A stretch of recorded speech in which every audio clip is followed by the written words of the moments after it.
I'm excited to share that changes are coming on Fempower Health. To be updated on what those might be, subscribe to the podcast, and you can go to the show notes to follow me on social media, as well as subscribe to the weekly newsletter. And I promise you, no spam with the newsletters. They're always very purposeful because I am cognizant of your time and your very, very busy inbox. So stay tuned. Can't wait to share what's coming.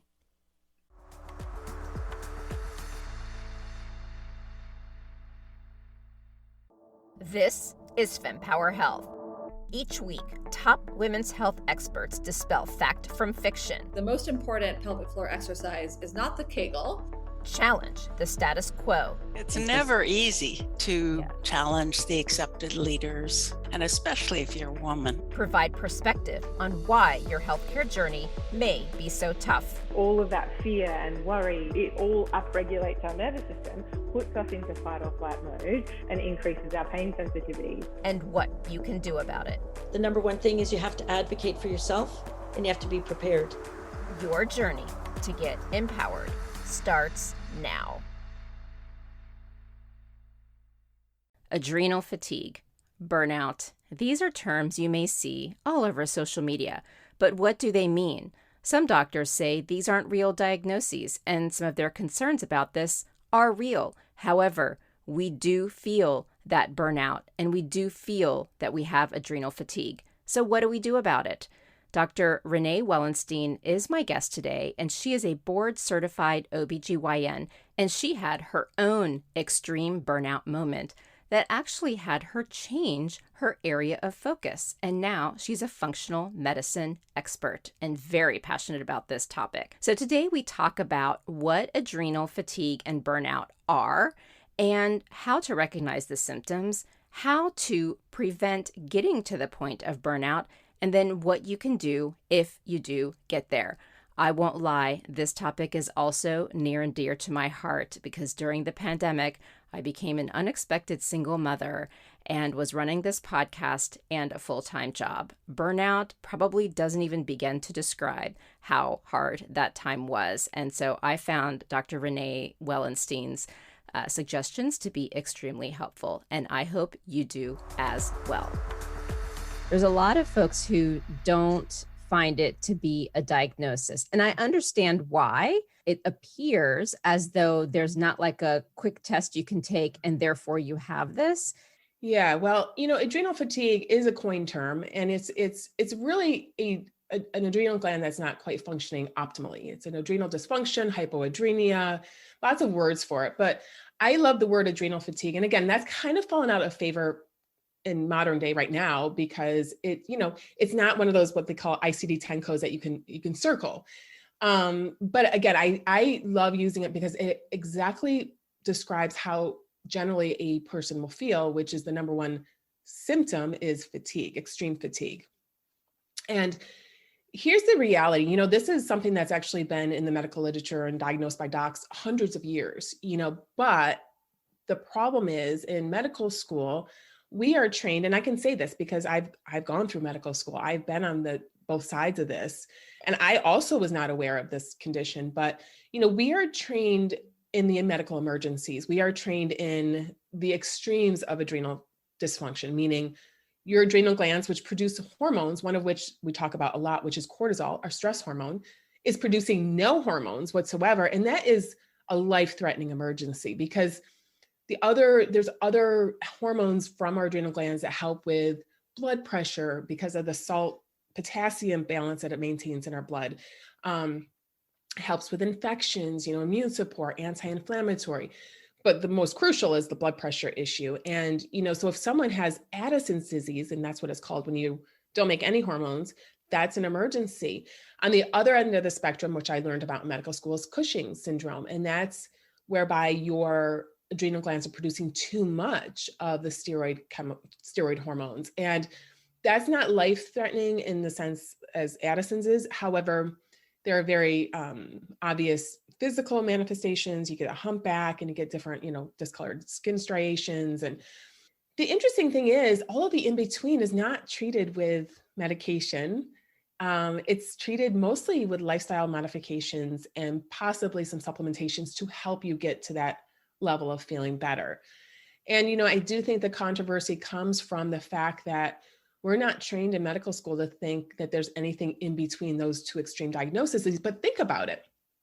Women in perimenopause, does a woman, generally speaking, a woman just doesn't wake up one day and her ovaries stop working, right? It's years of them running out. And again, it's a little bit of a different scenario because she's running out of eggs. So that's what that happens there. But, kidney disease, someone doesn't generally wake up one day and their kidneys stop working. Generally, it happens over a series of years before they get chronic kidney failure or even heart failure. So it's just amazing to think that we can't think the same of our adrenal glands. Like, why does it have to just be the extremes? Why can't there be anything in between as far as there being a dysfunction in the secretion of these hormones from this gland? How would you describe the symptoms? The adrenal gland, again, produces a lot of different hormones, but the one we always focus on is cortisol. And cortisol is I always like to say it's our get up and go hormone. It, when the sun goes up, it's also related to sunrise and sunset. So sun comes up, your cortisol gets triggered to rise. And that's like, bing, our eyes open, we're ready to get out of bed. And then throughout the day, it declines to the point where in the evening, when the sun goes down, it's low, at which time our melatonin, which is our sleep hormone, starts rising. And again, all night, our melatonin's high, our cortisol's low, and they're, again, on a little teeter-totter. I would say majority of my former patients would not have that beautiful pattern on their, and again, we usually check it 4 times throughout the day to see exactly what you're doing. And that's the test I had as well. And it's amazing to see how a cortisol level will correlate to how you feel throughout the day, specifically when it comes to your energy level. For me, for instance, it wasn't high in the morning, it was low. And would actually remain low all day, maybe dip even further down. And then at night, it would go back up. And there's different classifications of this adrenal dysfunction. I also love to call it burnout because I feel like a lot of people can identify with burnout. A lot of people, adrenal sounds like a big word. They get a little intimidated. I don't know what that is. But when you say burnout, a lot of the symptoms can be the same. And the triggers leading to this dysfunction can be the same. So, classically, the last stage of adrenal dysfunction or burnout is when your cortisol is low all day. You don't get that second win. You just wake up tired, you go to bed tired, and you're tired throughout the whole day. And a lot of your lifestyle decisions throughout the day are based on how you feel, specifically because of this energy. So again, just like I had, reaching for the coffee, reaching for the sugary foods, because I needed instantaneous energy to get me to through the next 2 hours. There are different stages, and sometimes those different stages will, manifest as different levels of all of these symptoms, including that fatigue. But, generally, if someone's had it for a while, they start, again, a lot of people start getting called lazy or unmotivated, and essentially it's really a physical symptom. It's not that they're lazy or unmotivated. They just don't feel well and they're really exhausted.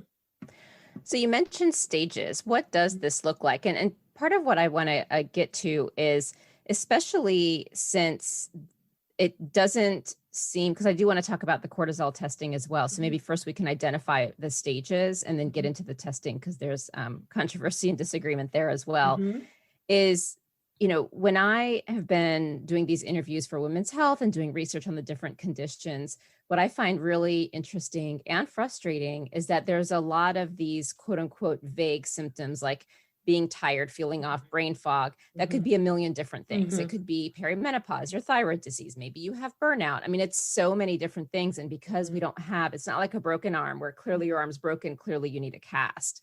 And so once you get into these chronic areas, I think it's really hard to figure out where to go. So I kind of see it as a funnel of like all these symptoms. Can you just walk us through kind of the typical things? Before I get into this, I don't want to say stress is bad. Stress is not bad. Acute stress, meaning, oh my gosh, I got a test to take, I have to get up in front of people to talk, or, that's a good stressor. But it's when we're waking up stressed, we're going to bed stressed, and we're stressed in between, whether it be finances, relationship, work, kids, virtually schooling kids, pandemic, whatever. It's just when you have that constant, unrelenting emotional stress, or even a physical stress, and that looks like a chronic disease that's not well controlled. Autoimmune conditions, cancer, infections, all of that can actually lead to adrenal dysfunction. And the other thing I want to say before I hit the stages is everybody's resiliency is different. Genetically, we are all different. So if you take two women side by side and say, okay, they have the same stressors, why is one encountering burnout and the other one seems to be fine? It just comes down to our genetics and our resiliency in our bodies. So going through the stages, generally stage one, again, is that adrenaline junkie. They're the ones that are like thriving on like the, that cortisol rush all the time. And they may not even have symptoms yet of burnout because they haven't hit the wall yet. But in this stage, what I would recommend is if you find that you are just looking for that adrenaline high to keep you going, and looking for things to keep you busy, that is one little thing that in that stage, because again, that's the most dangerous stage, because I rarely would catch someone in that stage because people aren't really complaining about being fatigued yet. They're going, they're nonstop going. They're not sleeping. They may not be eating because they're just going, and they're I don't want to say manic, but they're on a cortisol high. Then stage two is really when your cortisol becomes dysfunctional, like mine was, in that it generally, instead of being high in the morning, it's a little bit lower, and the degrees of how low it is are different. I've seen some people where, and mine included actually, on blood work and saliva was really low. Like the tests I do for saliva, there are quote unquote normal or optimal levels at a certain hour of the day.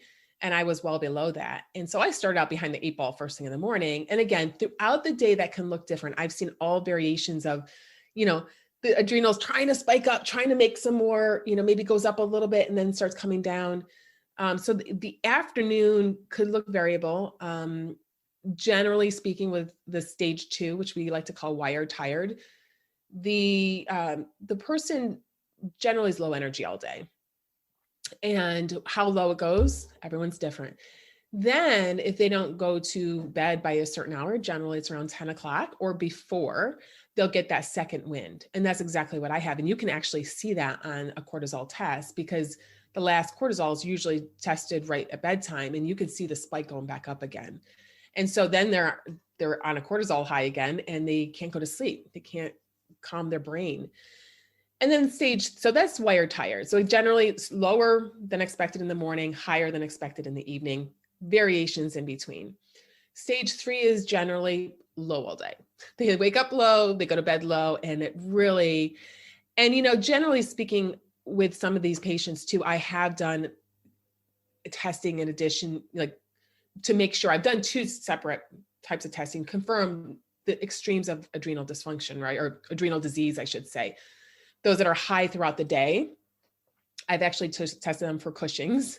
And, again, low all day, I want to make sure they don't have Addis. I want to make sure this is not a medical emergency where we need medical medications and interventions. So, when I've ruled that out, then I was like, okay, the interventions to help with burnout are not going to harm any other things that might be going on. Because, getting more sleep, that's healthy. And that could actually help with female hormones as well.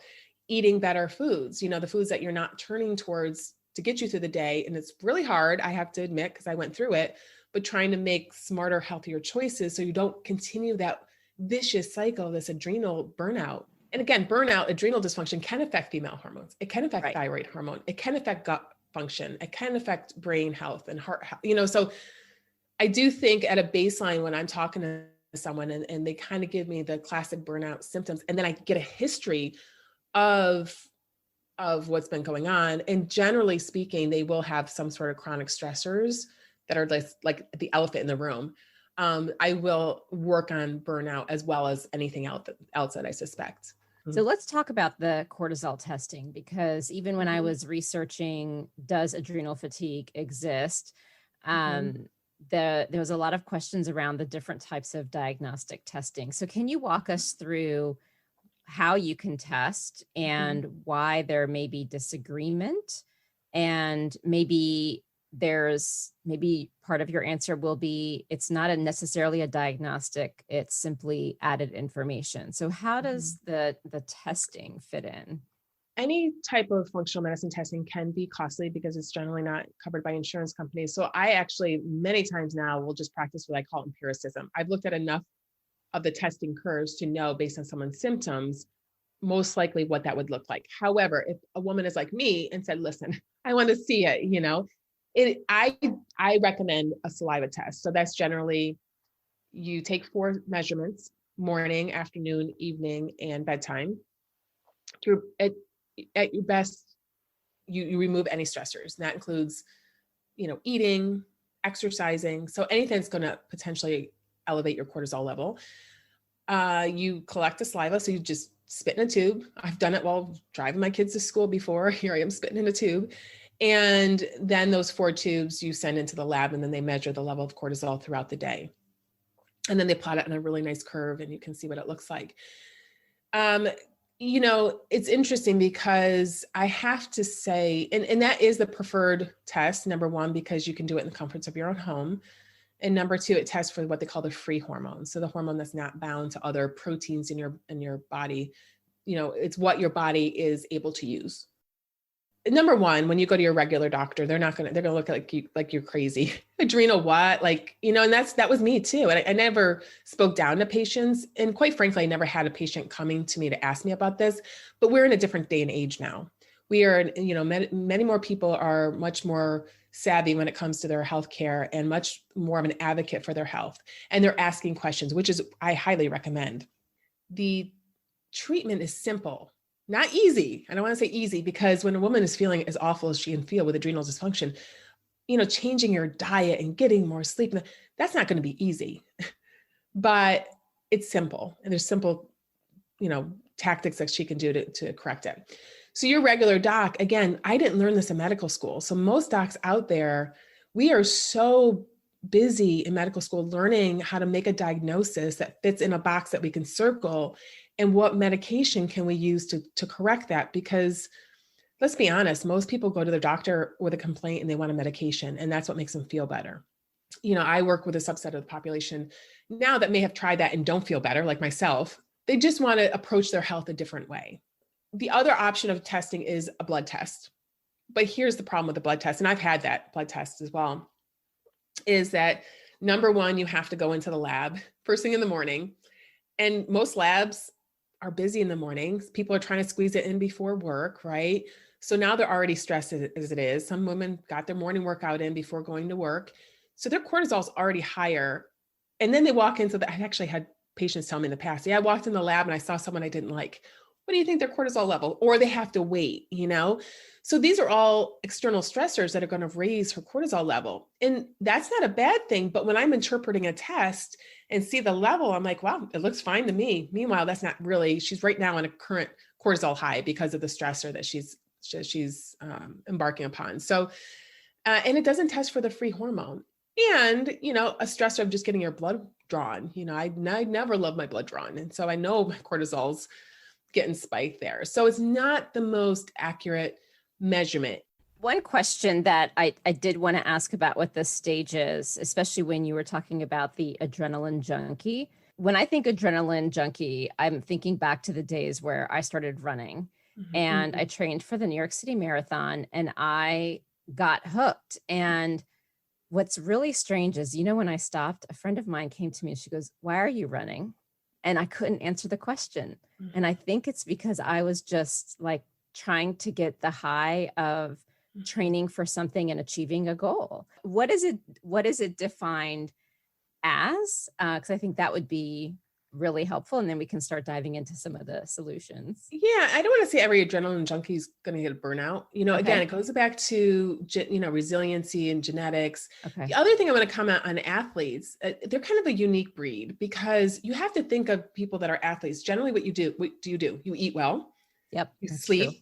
True. Your exercise is your stress relief, right? So talking about managing stress, you're probably not eating the junk food. So you're already doing many of the lifestyle changes that I recommend because you're an athlete and your body is your temple. Like that's your, without it functioning, you're not gonna be able to go for the run. You're not gonna be able to do that marathon. However, it can be super stressful on a body in that, there's the physical stressors, but then there's also, there's a lot of women in competitive sports that lose their periods.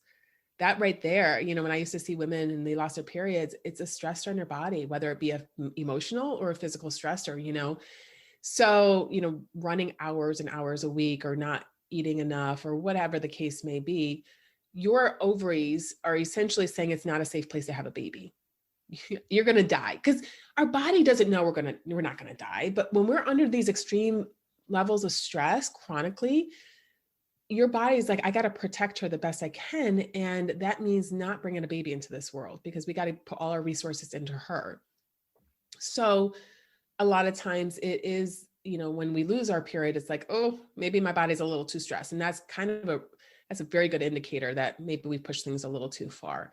But again, I think the athletes, generally speaking, and again, it's not, some athletes train year round, others it's very episodic. You're training for a race, or what have you. So you kind of have the on-off breaks that you do give yourself that physical break and you go back. So maybe the adrenaline junkie is just any of us who are doing unhealthy quick fixes, like the tons of coffee or the obsessing about working out rather than it being around a purpose, or correct. bragging about 2 hours of sleep every night. Yeah. You have your corporate person in New York City who's trying to climb the corporate ladder. They're at the office all but 2 hours a day. And those 2 hours they try to sleep, but they're living on their coffee, and they're not even, or if they're eating lunch, it's just grabbing some takeout, like those are the people. And maybe they go home to a relationship that's not so healthy, or, so there's a lot of things that are going on in our day, but then there's a lot of compounding things that could push you over the edge. I know you talked about sleep and food. Tell us what good looks like there. I know I've learned a lot. I've been doing so much experimentation. And for a lot of us, it takes something happening to us. I think with your horse, my infertility, to really force us on this path of getting to know our body and doing that intense research. So someone who's just starting out, instead of waiting 10 years for them to do this experimentation, why don't we give them some, quick, easy tips of how they can start to get out of this? So when you said sleep, what does that look like in a reasonable way? So someone who is not like at the end of their rope of burnout, or like, really, how am I going to do this? So tell us about that one. Well, ideally, getting to bed before that second wind occurs, if you're in that stage. So to bed by 9:30 if possible. Again, if you're up later, you may have to help by taking its melatonin, which I'd rather you do it naturally if possible. Get in bed by 9, And I do think if you're suspecting this, make your number one, it's a real deal. It's a real thing, and you are worthy to feel better. A lot of women don't know what it's like to feel good, so they're like, I'm not worthy. It's selfish for me to go to bed at 9 when the kid, no, it's not. You go to bed. You have to see me in my house. I'm like, bed at 9, like mama's got to sleep. So go to bed at 9-ish, earlier if you can. And again, if you have problems in the evening, sort of winding down, make sure you dim your lights. We are not meant to be living in these bright houses with all these lights on us. Put the screens away, have some family time, connect, laugh, decrease your stress level. And again, 9:00 bedtime. Hopefully you sleep through the night. Some people do have sleep disturbances, insomnia, because of the imbalance in the cortisol. But if you do, great. If possible, sleep until 9:00 in the morning, which I know a lot of people listening are like, are you crazy? Even if that's just the weekend, because people with adrenal dysfunction, their most restorative sleep is between the hours of 7 and 9. So that's what sleep looks like. And again, that may not be ideal for Monday, Sunday night through Thursday night, but Friday night, hopefully, and Saturday, you can catch up a little bit. And, nap if you have to. If you have the luxury of being at home, working from home, eat a little something for lunch and take a nap. A 20, 30-minute power nap will do your body good. Fempower Health is pleased to partner with the upcoming Femtech and Consumer Innovation Summit. The summit is the latest deep dive event, part of the Women's Health Innovation Series, looking to tackle this growing sector of women's health, having had continental success in driving innovation, investment, research, and partnerships in traditional women's healthcare by bringing together critical stakeholders. Join us in New York on June 7th and 8th as we channel this success into the consumer sector of women's health. Visit www.femtechconsumerinnovation.com to view the superstar speaker lineup and enter code FEMPOWER15 for 15% off your ticket. Hope to see you there. I will tell you, during COVID, I started getting into the burnout. I was almost addicted to staying awake, and it was really scary because I'm normally a go to bed early kind of person.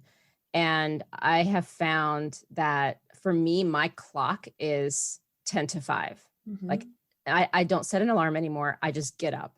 It's 10 to 5. And that just happens to be where my clock is. And, I do find I'm much more able to function in the mornings.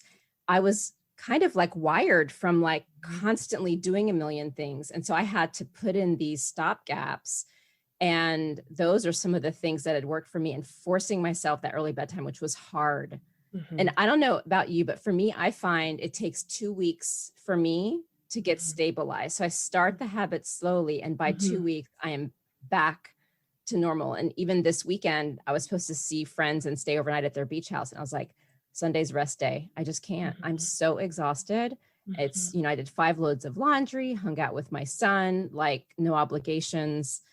So I don't know if that's helpful for others, but those are some of the things that I did. And it's really, because it was scary being in this house, cooped up and trying to be a good mom. And I was so burnt out and fried. And I just felt like I was breaking and doing absolutely everything wrong. So yeah. And I love how you prioritized yourself, even with friends. It's hard to do, but you have to know, like, especially if you've been further down the path of burnout and you start to feel better, you don't want to go back there. And the other comment I want to make, just something you just said, is that you have to remind yourself, you didn't get here overnight. You're not going to get better overnight. And so another thing I love to say is, I work with exclusively women who are overwhelmed. They're trying to do it all. So like when we're trying to implement changes and lifestyle changes and sustainable, so this is not like an on-off switch, we really need to start slow. And like you said, so the bedtime, if that's hard, dial it back 15 minutes a night. Like if you're midnight, okay, start a couple days, 11:45, get that down, then 11:30, and just keep dialing it back till you get to that earlier hour. And 10 o'clock is fine, 9, 10 o'clock. But sometimes if you find that if at 10, you're starting to get that second wind, okay, dial it back a little bit more. But because everybody's different, everybody's circadian rhythm is different, their cortisol, their melatonin. So you really have to feel in your body how you feel. And I think that's the other issue now with, kind of piggybacks on burnout, is we don't know how our bodies feel. We're not present enough in our bodies to see exactly, because we're go, do. Where's our to-do list? We wake up in the morning.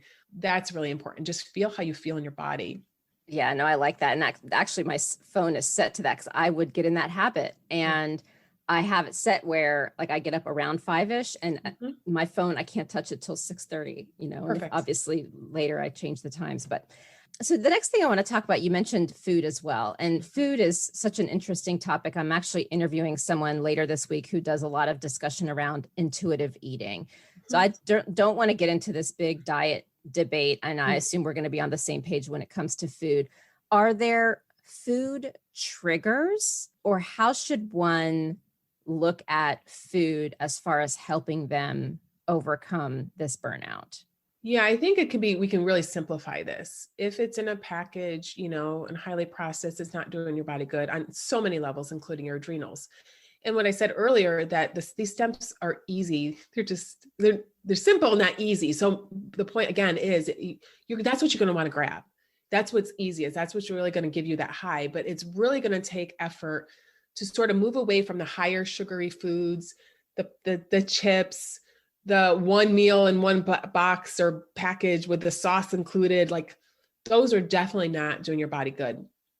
Versus just keeping it basic, whole foods, a nice balance of the macronutrients, fat, protein, and carbs. And ironically, generally for adrenals, I don't recommend dieting, because sometimes that's actually what triggers some people, restricting their food, excessive dieting, their body's in this chronic like caloric deficit, and the body's freaking out like, oh my God, you're trying to kill me. I used to be a competitive bodybuilder, and I used to see it in a lot of my colleagues that were bodybuilding, because you do a ton of exercise and you're not eating very much. Of course your body's a little stressed or very stressed. And, so I think we just keep it very simple of saying, do your best to just eat real food. Again, balanced fat, usually more starchy carbohydrates, but not your sugary foods. Root veggies, maybe whole grains, and again, protein, fat, and carbs, making sure I got them all. And interestingly enough, I would recommend more intuitive eating for this stage also, because anything that continues to further tax your body and take your focus away from healing your body. And that includes like strict dieting and putting my macros into my fitness pal. And that's not helping at this point, So just again, wake up. Generally speaking, intermittent fasting, I really don't love like long fast for people. Again, depends on the degree of adrenal dysfunction. Someone who's like could barely function throughout the day, just eat real food. Wake up, eat, try to cut down on the coffee as much as possible. I'm not saying you can't have a cup of coffee or even two, but if you find you're drinking a pot of coffee a day, maybe too much. Or your energy drinks, gosh, those energy drinks are full of sugar. I had someone once who was almost diabetic just from drinking the Red Bulls throughout the day because they have like so much sugar in them. So, again, kind of just coming back to what many people know and again, I don't want to say should, but what does a body good? Real foods, cutting down at drinking excessive caffeine. Again, alcohol is another big thing with adrenal dysfunction. A lot of people, the sugars from alcohol, but not only that, just it's like a stress reliever for some people that don't want to get present in their bodies and actually confront what the stressors are. Processed packaged food, because a lot of those have all of the nutrients taken out of them. They're very highly refined, which means all of the fibers taken out, all the things that are good for your body that keeps you satiated and full, and the nutrients are removed. So they're just really propagating this entire cycle of adrenal dysfunction. So we've spoken about sleep and food. Maybe we can just run through like a quick hit list on other things that people can just assess in themselves. And then I had another question that I wanted to follow up on based on that. So we've got sleep, food, I'm assuming exercise, getting some balance in there. Yeah, exercise is interesting. Again, depends on the level of dysfunction. If someone can barely move, I'm not going to say go do a HIIT workout. And I generally don't say start with HIIT. Like, for most people, a nice walk outside in nature, just reconnecting, or even yoga, gentle yoga, Tai Chi, like more of the relaxation types of movement of your body. Not to say that someone who has adrenal dysfunction can't do more rigorous exercise. I'm not saying that, but we really have to use our mind, use our brains of like, okay, if I can barely function through the day, am I really going to go on the Stairmaster for an hour? That's probably the best thing to do to your body right now. Not to say it's never going to be the case again, but we really have to pick and choose where we use our energy. And I do love moving your body, but maybe a little more gently. Okay. Kind of coming way back though, before we even talk about like food and everything, it's like, everyone's running around. I'm stressed about what? There's one thing to heal your body and do all the right things, but if you're going to continue that process in your head of something that's stressing you out. So, it's always number one is what is exactly stressing you out? Become aware of that. And my biggest recommendation for women is, what do you have to do? What do you have to do? What can you delegate? Meaning, what can you have someone else do? Or what can you delete off your list completely? Because I find women, we have this list of like 50 things. It's like, I know me personally, it's just not possible for me to get all those things done. So I have to look at my list and say, where can I ask my husband to do something to help? My kids, my assistant, where and what don't I have to do at all? Or even what can wait for the next couple of days? What is urgent and has to be done today? If it's my to-do list that's stressing me out. If it's other things, your relationship, again, it's hard to come to terms with a relationship, but how are we going to lessen that stress and not just continue to live in that stressful relationship? Or finances, look at the finances, how are we going to tackle this? Because I do think continuing that cycle of stress, whatever the case may be, is just going to make matters worse. But I do recommend, women have completely lost themselves in the past year. I thought we lost ourselves before the pandemic, but I'm telling you, I don't know what happened, but women are just really not taking time for themselves. And I don't know if in the past it looked like a 30-minute manicure, pedicure, whatever, and we're not been doing those lately. We haven't been doing those. But even if it's 30 minutes of taking a walk or reading a book or taking a nap, if you really want to take a nap, that's your self-care. Or listening to a book on Audible. Maybe you don't want to read, or maybe it's laughing or dancing to music, whatever. Just really having that at least 30 minutes a day just to do something you love to do. Any other tips that you would like to add that we haven't discussed? Well, supplementation, there's always supplements too. And, we can get into that. But I do think, there's some crucial like nutrients, like B vitamins are really crucial for making a lot of our chemicals that make us happy and relaxed. They're called serotonin and GABA, and motivated, which is dopamine. We need B vitamins for that. And the B vitamins get depleted with stress. And not only that, think of someone who has adrenal dysfunction. She probably is not eating well, like me. And I can say this because this was me. I wasn't eating well. So my vitamin, panel was like looking awful. And I was highly stressed, so my B vitamins were in the tank. And I don't think I've ever worked with a woman whose B vitamin levels were adequate. Magnesium is also super helpful. A lot of women take magnesium at bedtime to help sleep. I have some that I help them, take it to help them go to the bathroom. It is wonderful at night if you are having a hard time sleeping, taking a little magnesium at bedtime, because it is a natural muscle relaxant. It just relaxes you, and it's an anti-inflammatory. So it's really great. And the majority of women, again, that I've worked with are deficient in magnesium. And let's not forget vitamin D. Vitamin D is really crucial, just to have your levels checked. Make sure, again, we live in the Northeast. A lot of people are definitely deficient in the winter months. And again, we're inside on our computers most of the day. We wear a sunscreen. So many people have to supplement with additional vitamin D throughout the year. So just keep that on your radar as well, because that certainly won't help your adrenals. Yeah. What about zinc? I hear a lot about magnesium and zinc seeming to be the magical vitamins to be taking. Yeah, zinc's great. I mean, right now for the immune system, it's a really great, you got to worry a little bit about copper with excessive zinc utilization, but zinc is a really another, and the reason I said those three is I have a lot of women that say, I want to be strategic with my supplementation, so there are a ton of supplements I can recommend for different things. And again, zinc being one of them. I personally have been taking zinc for months now.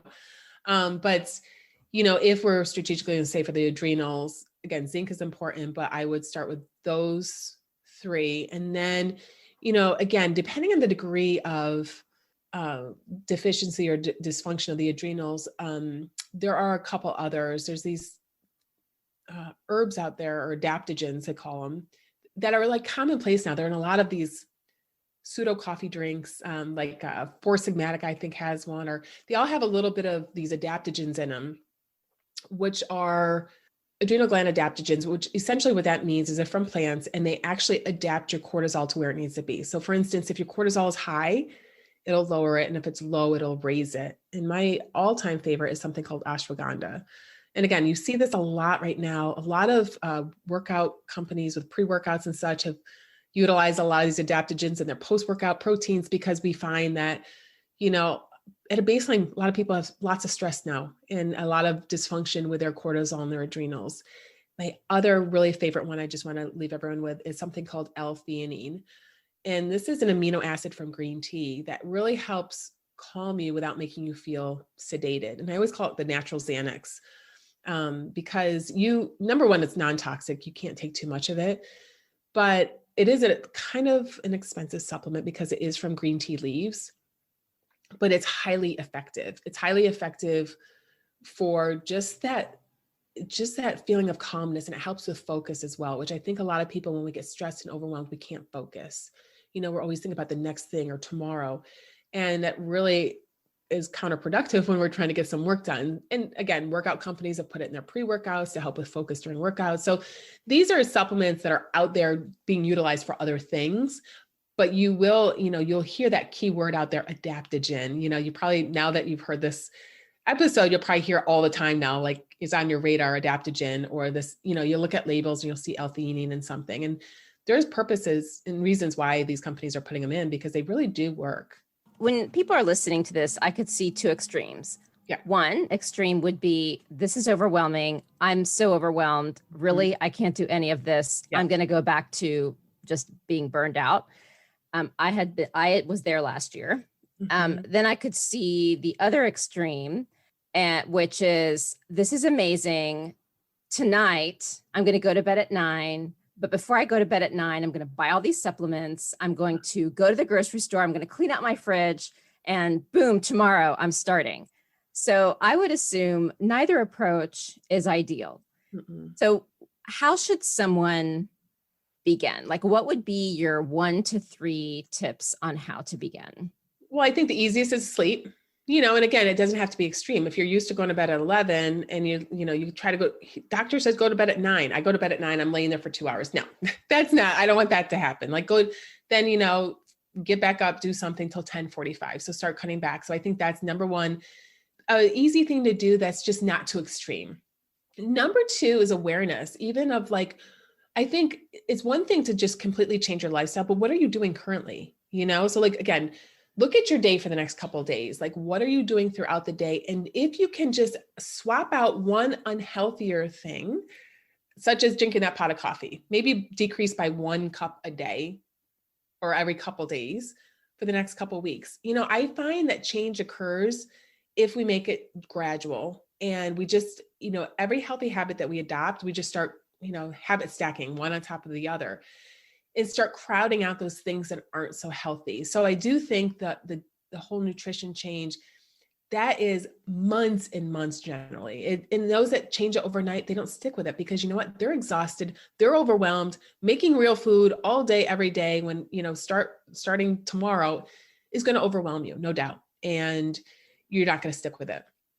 And the whole intention of doing this is that you want to feel better. So just little baby steps every day of like making, next couple of weeks, make a healthier swap for breakfast, and again, you won't know what you want to change in your lifestyle unless you see what you're already doing. So maybe you're already doing these really healthy things and it's just a couple things that you need to swap out.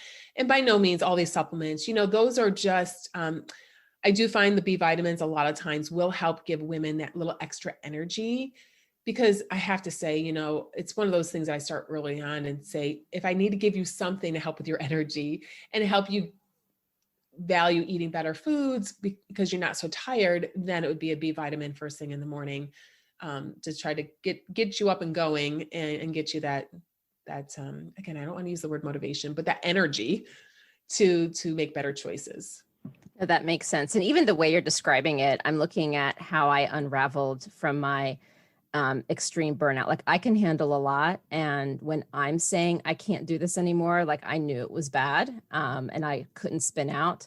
Yeah. And I'll tell you, one of the things that we kind of talked about, but didn't get into detail that also helped me was making a list. So I started getting in a habit where right before I went to bed or if I would get up, luckily before my son, I would make a list of all the things I wanted to do that day. And then I would do a reality check. Mm-hmm. And I started blocking my calendar. I'm like, okay, if these are the things I want to get done, these 30 minutes, I'm going to work out.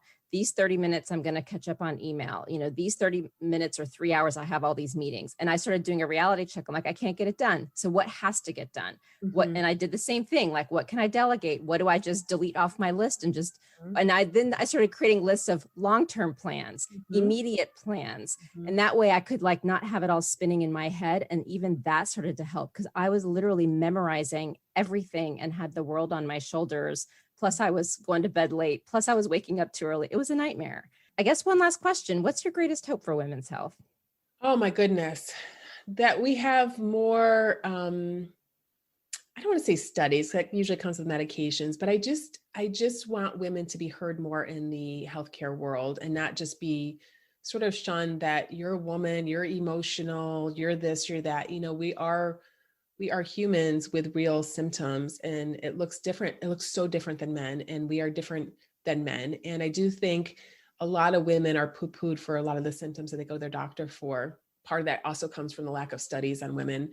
And I just want our voices heard in the healthcare world. We actually deserve to feel amazing. And a lot of times we are held back because of the conventional medical world telling us that our symptoms are normal. So hopefully functional medicine, what I practice, becomes more of the wave of the future as far as incorporating, as a choice for women to choose how they want to be taken care of, or not even choose, more collaborative with conventional medicine, because I don't think it's a competition. I think we can all work together just to get amazing health for women. Thank you for tuning in to this discussion on the Fempower Health Podcast. You can refer to the show notes for links to information that is referred to in this episode. And if you like this episode and found it timely and valuable, please take a moment to tell a friend or a colleague about Fempower Health.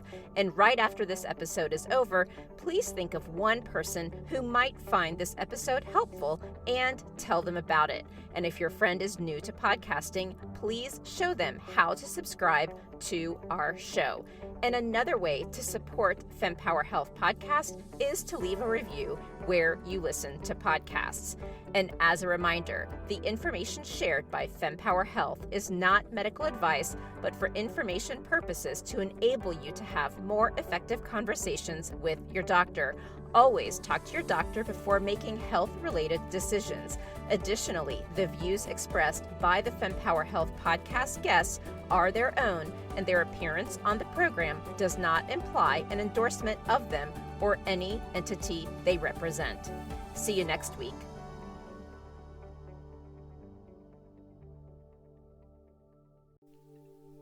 And that wraps up another empowering session here at the Fempower Health Podcast. Now, before you dash off, I've got a quick, exciting invitation for you. Please join our vibrant community by subscribing to our weekly newsletter, because it's really your frontline update on groundbreaking women's health research, the latest health-enhancing products, fun quizzes to boost your health IQ, and unique discoveries that you won't want to miss. All of this delivered straight to your inbox, cutting through the noise of social media algorithms. Love today's insights? Show your support by rating and reviewing our podcast. Your feedback is more than just a pat on our backs here at Fempower Health. It lights the way for others seeking guidance and community in their health journey, amplifying the voices that need to be heard. And for a deeper dive into today's topics, check out the show notes and explore our website at fempower-health.com. Our site is a treasure trove of knowledge, neatly categorized by topics of interest and life stages, ensuring you find exactly what you need to empower your health journey. And your voice matters to us deeply. Whether you have a question, a story to share, or feedback on our episodes, reach out directly at info@fempower-health.com. Drop us a message on social media or hit reply on any newsletter. Your insights inspire our conversations. And a quick note, the knowledge we share is here to embolden you in discussions with your healthcare provider. It's not medical advice. Always consult with your doctor for health decisions. And remember, the diverse perspectives of our guests reflect their individual journeys, and it's not an endorsement by Fempower Health. Here's to empowering your health journey one episode at a time, and I'll see you on the next Fempower Health Podcast episode.